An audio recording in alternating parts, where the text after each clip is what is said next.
Millions of dollars are spent each year on construction of new highways. Last year, contractors took in about $180 million from the state for highway work, making it a highly competitive business. Approximately 25 bids are taken on each state project.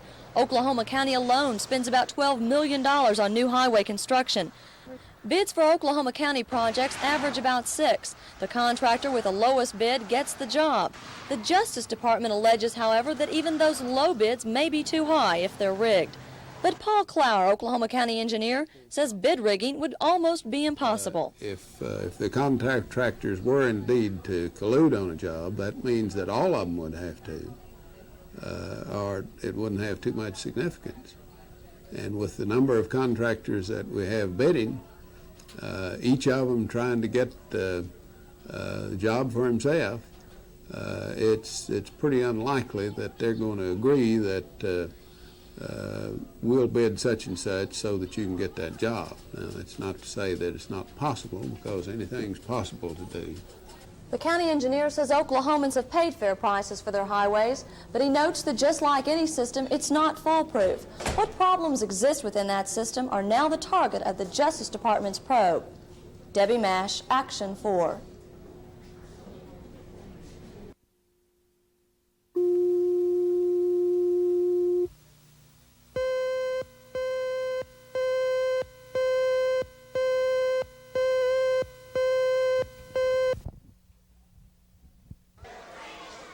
The show starts just inside the door, Programs and souvenirs? Yes, sir. where the Sesame Street world comes to life. A world seen by wide eyes and little bodies, profitable to those in big bodies. One thing that wasn't on sale was patience. But the patience paid off.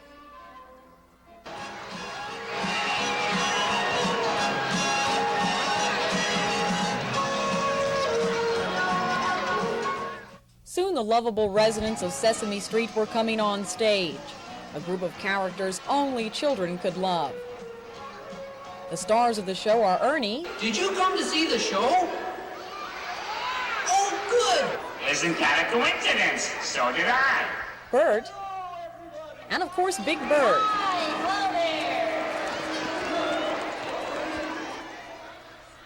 All together, they make up Big Bird Super Spectacular Totally Amateur Show. What? Big Bird Super Spectacular Totally Amateur Show. Yay! Big Bird, he's sort of a bird that wants to be helpful in all types of ways, but he doesn't know how to do everything, but he wants to try and do everything. And sometimes he tries so hard that he usually messes up. So he's big and clumsy and just real lovable. the 8-foot turkey and his neighbors put on a wonderful show full of bright colors, bouncing music and lights. It's primarily for the kids, but if you look closely, you can catch a few adults clapping and singing along. Underneath all the fun is a kind of message. I would just say maybe it's not really a message, it's happiness that they leave with. Sherry Sellers, Action 4.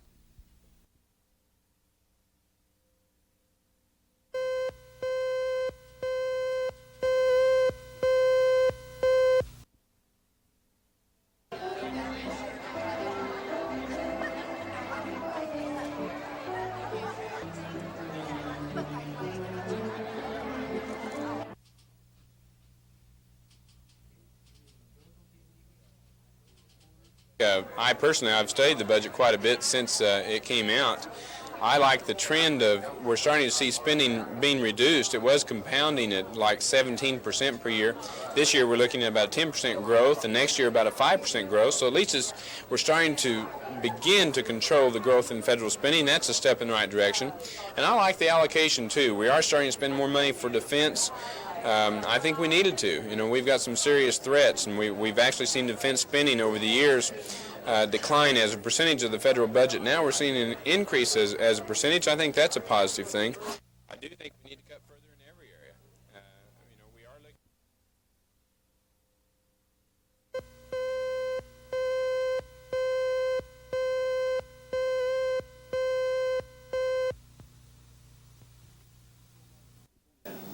4 miles, it'll continue inbound, have a Cessna inbound from the east-northeast. 200 times each day, an airplane either takes off or lands at Enid's municipal airport. With its current controller crunch, the FAA says it can't justify manning the airport's control tower. But the city of Enid decided it needed some form of air traffic control. Let me continue inbound. I have a Cessna just reported 1 mile southeast of fertilizer plant. Be on the left downwind, so I'll be following him. Enid has contracted with a private firm to run its air traffic control tower. Retired military controllers now man the facility 14 hours a day, 7 days a week. The cost of the service to the city is steep, about $200 a day. In the past, the federal government picked up the whole tab. Now the city must foot the bill. But Enid officials will tell you the controllers are worth every dime. They're doing a super job for us. They're very service-oriented. And our safety record is unblemished. We didn't expect it, but we've had no change in any aspect of a safe operation. They're doing a good job for us, and we're very happy with them. When the FAA shut down this control tower last August, it gave no indication when or if it would ever reopen this facility. And it seems likely, with the current budget-cutting fever in Washington, that many such towers will never be reopened with federal help. In that case, it'll be up to cities like Enid to decide for themselves whether or not it's financially feasible to operate their own control towers. Scott Wallace, Action 4 in Enid.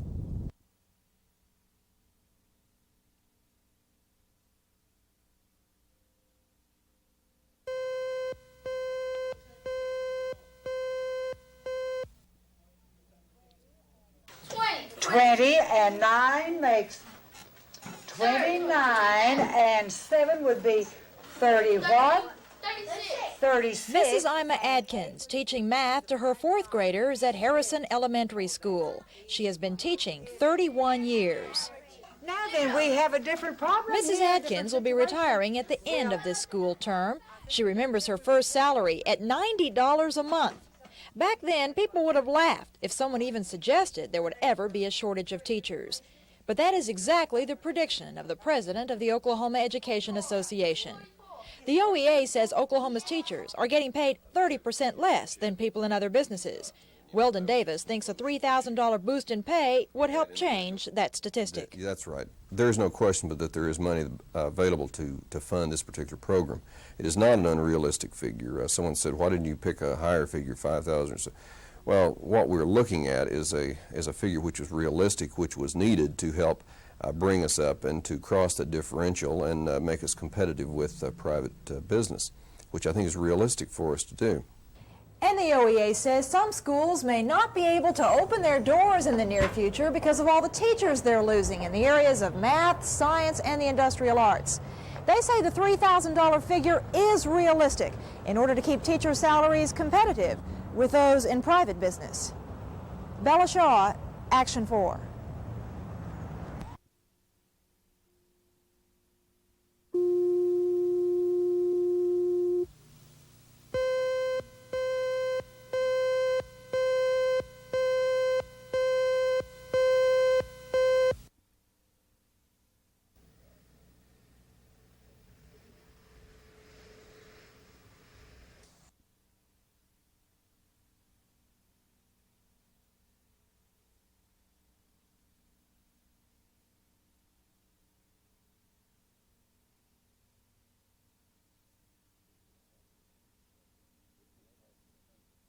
We can't pass in the Senate because the legislature up here, and especially the senators, are run by the oil lobbyists of the state of Oklahoma. It might as well be out that it's the truth. We had a public hearing on this bill, and the Senate chambers was full. They should have seen right then that the people of Oklahoma want something done. And I'm saying right today that my senator from Pauls Valley voted against this bill yesterday. And he's going to hear from the people in Garvin County and McLean County.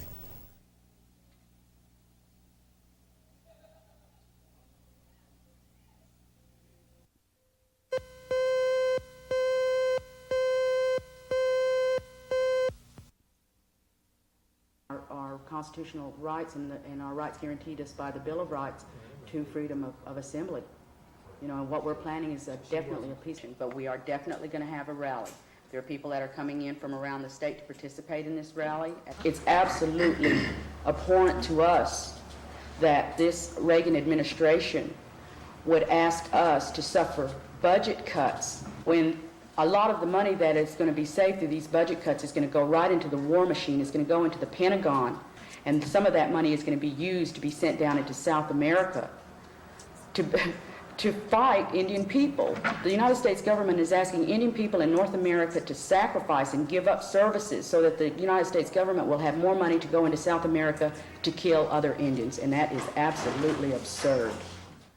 I think I neglected to introduce people to be knocking on their doors, and they're not going to be able to help them. States don't have the money. This is a federal building, but we definitely are going to voice our concerns. And as far as we know, right now for the rally, the Indian Voices rally, to be held at Kerr Park on Monday the 15th, we have had no word. In fact, we have verbal commitment from someone from the city that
The strange attack peaked yesterday when some 100 hunting students complained of severe itching. Arms, necks, and faces all suffered from the attack, and the kids were sent home. 8 were examined at Children's Hospital. None had a high temperature or a rash. The culprit may have been insulation around one of 3 newly installed water coolers. Lab tests run by the City County Health Department indicate the insulation is a possibility, but another possibility is itching powder, which may have been spread among the students as a joke. Yeah, most of the irritation was right along here where the nurse was showing us. We had a kid come in. It was along this area. You know, some people could, I mean, if it was a prank, the kids could have gone by the water fountain, and if itching powder was in fact implicated or used, they could put it on the water fountain, and then the kid come by and then he'd have it on his arm. If not insulation, then a prank. If not insulation, a prank, and a very bad prank. By late this afternoon, the principal of Harding Middle School still hadn't been told what caused yesterday's outbreak of itching, but she was happy to report the itching has stopped. Larry Otis, Action 4, Harding Middle School.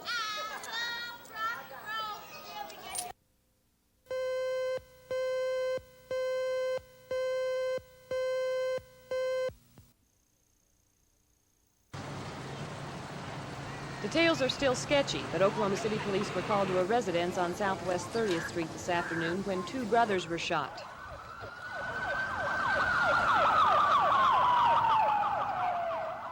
Bobby and Larry Clark were taken to Hillcrest Hospital, where Bobby was treated and released. Larry Clark is undergoing surgery at this time. His condition appears to be stable. Donald Clark, brother to the 2 injured men, lives next door and was at home when he heard the shots. Crazy guys come up here. I think they was trying to rob them or something. I don't know what the deal was, but come up here and I stuck my head out and they had my brother down here beating him up and started shooting at me and started shooting at my other brother with his head out the window. No idea what it was about. Did you get a good description? No, sir. It was, as soon as I stuck my head out, they started shooting at me. So I just jerked my head back in. And whenever I tried to get out, they started aiming or shooting at me. The motive in today's shooting has not been determined, but police are continuing with their investigation, trying to piece the circumstances together. Carol Lambert, Action 4 in Southwest Oklahoma City.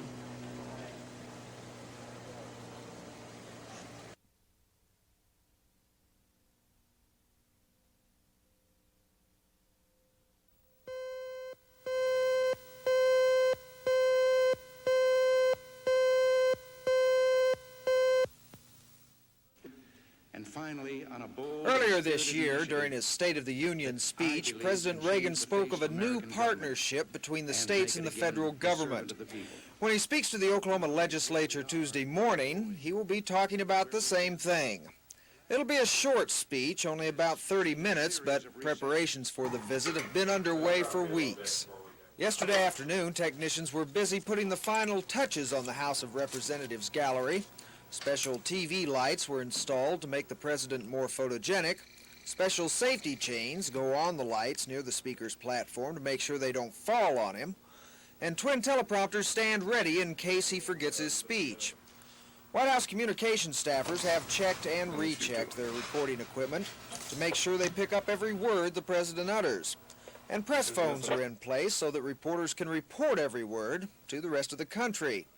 And electricians have taken special steps to make sure all of the extra equipment doesn't overload the Capitol's electrical system. There won't be much room for spectators tomorrow, but TV cameras will carry the speech live across Oklahoma so that anyone who wants to listen to what Reagan has to say will be able to. Ted Brown, Action 4.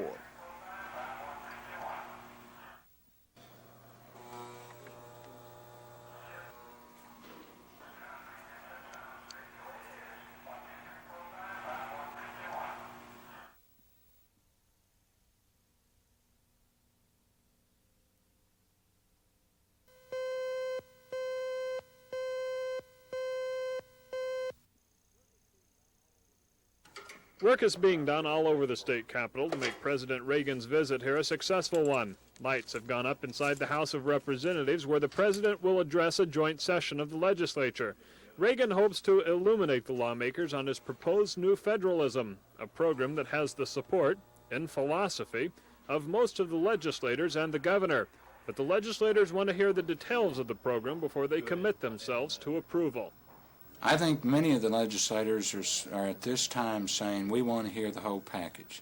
And I think he is our president and we need to give him as much leeway as possible on looking at the program. And I think we're sitting here saying we want to see the bottom lines on this deal. So while the state capitol building is being prepared physically for the president's trip, the lawmakers are preparing themselves mentally for it, so they can look at the president's package and determine whether it's a good buy for the state of Oklahoma. Charles Schnitzer, Action 4 at the state capitol.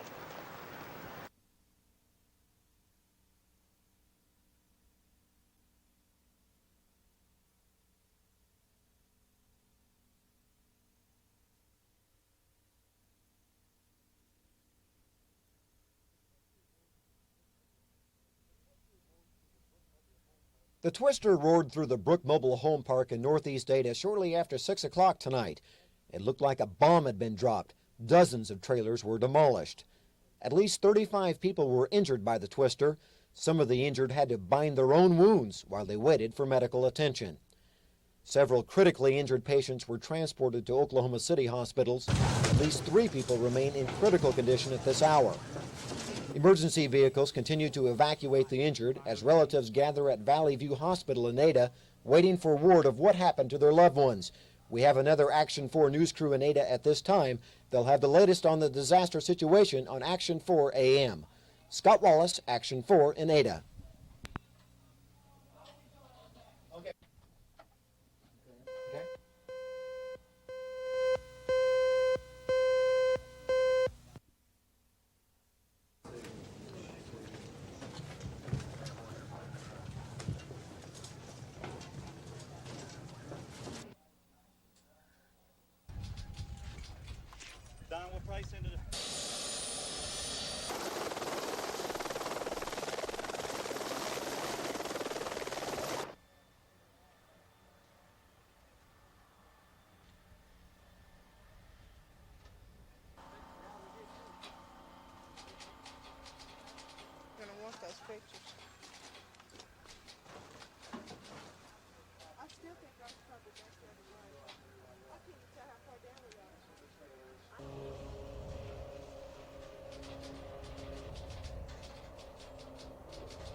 The Moore Fire Department has been a center of controversy for the last 7 months. Today, Moore firefighters answered a call at Kelly Elementary School. It was only a minor fire in the school cafeteria, and it was put out quickly. But the appearance of fire trucks at the school was ironic, because the Kelly School is a polling place for today's city council election. Last September, a recall petition was started against the city councilman who had voted for a volunteer fire program for the city. The recall election was held February 2nd, and 4 city councilmen, including Mayor Irby Mercer, lost their seats. Today, voters returned to the polls to elect a mayor and 3 city councilmen. Joe Sturgis, who has been mayor for the past 6 weeks, is being opposed by Lewis Kendrick and Lee Haney. Ward 1 incumbent Darrell Templeton has 2 challengers. Former Councilman Billy Lloyd is running against Sherman Vogel in Ward 2. Incumbent Buck Thomas is having a rematch of the 1980 campaign against Leroy Kilgore for the Ward 3 spot. One election official said voting was slightly heavier than normal. And there's a good chance the voters will have to return to the polls for a runoff election April 6th. Bill Ross, Action 4, Moore.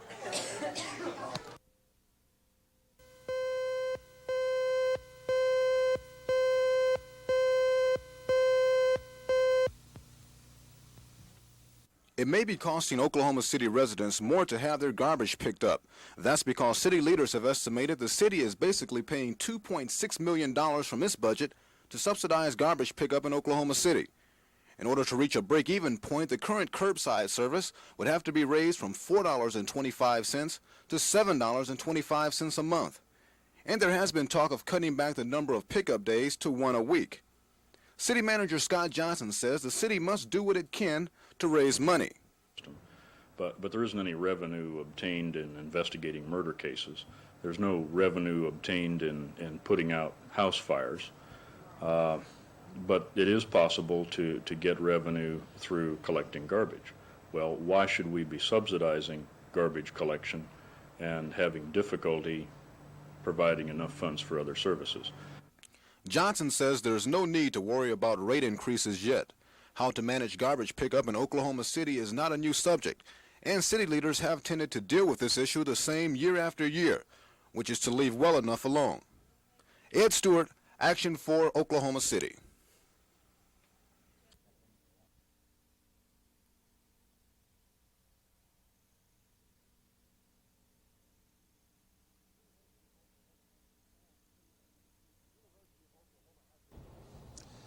The University of Oklahoma has expelled 3 Iranian students charged with rioting in last weekend's campus brawl. 2 have been notified. The 3rd cannot be found and is yet to be arrested. Also, the OU Board of Regents has voted to offer its unanimous support to the university's disciplinary action. These pictures were taken after the brawl in which 3 other non-students were arrested, 2 from Dallas, 1 from Oklahoma City. The 5 in custody remain in the Cleveland County Jail. All were reportedly members of a pro-Khomeini group that attacked an anti-Khomeini rally late Saturday afternoon. Our theory of the case is that a properly authorized University of Oklahoma student organization was at the building to hold an authorized meeting, and it was disrupted by students, non-students, some of whom were from out of state, that came to Norman for the purpose of disrupting that meeting. Last weekend's face-off is not the first time rival Iranian factions have squared off on campus, but it is the last time the groups will freely joust. 3 Iranian student groups have been suspended, and the rules governing student meetings have been reinforced. Still, the university can only go so far in preventing a violent outburst. We do not have the size of staff that can manage hundreds of persons when they reach a violent stage. That is the reason we must take additional steps to manage any future meetings and attempt to prevent a gathering from reaching that point, because they do in fact at some point become unmanageable. Members of the anti-Khomeini faction fear another campus attack. They've reportedly passed information about the pro-Khomeini supporters onto the FBI. However, the FBI refuses to say whether it has received any information about the student group. Larry Audis, Action 4, Norman.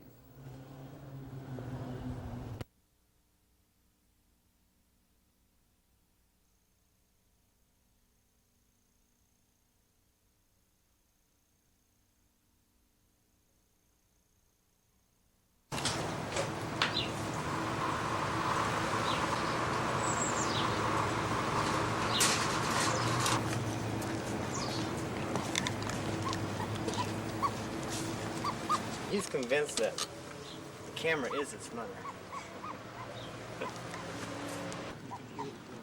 And then what'll happen is they'll kind of really curious type of thing, just little babies, but they revert to about 14 days of incubation.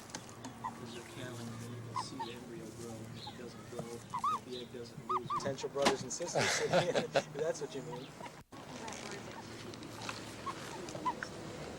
The next 3 days he'll be rolling on his face.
No, stop.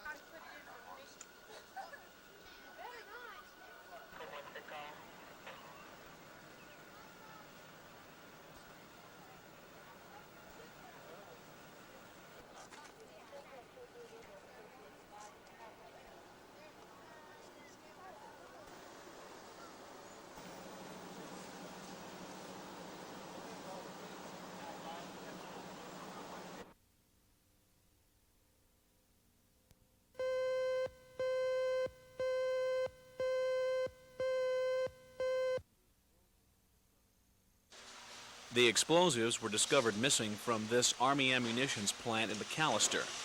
A State House bill aimed at curbing training camps operated by radicals in both the left and the right was approved by the Senate Judiciary Committee. This bill would prohibit training in the use of explosives for the purpose of promoting civil disorder. State Senator Gene Stipe referred to the discovery of the arms and explosives in arguing for the bill. According to Stipe, paramilitary groups have been active in Oklahoma before, specifically in the southeastern corner of the state. However, law enforcement officials have no record of any radical groups being arrested for paramilitary training. And to date, investigators say they still have no conclusive evidence as to why the explosives were taken from the Army ammunitions plant. Tony Stizza, Action 4.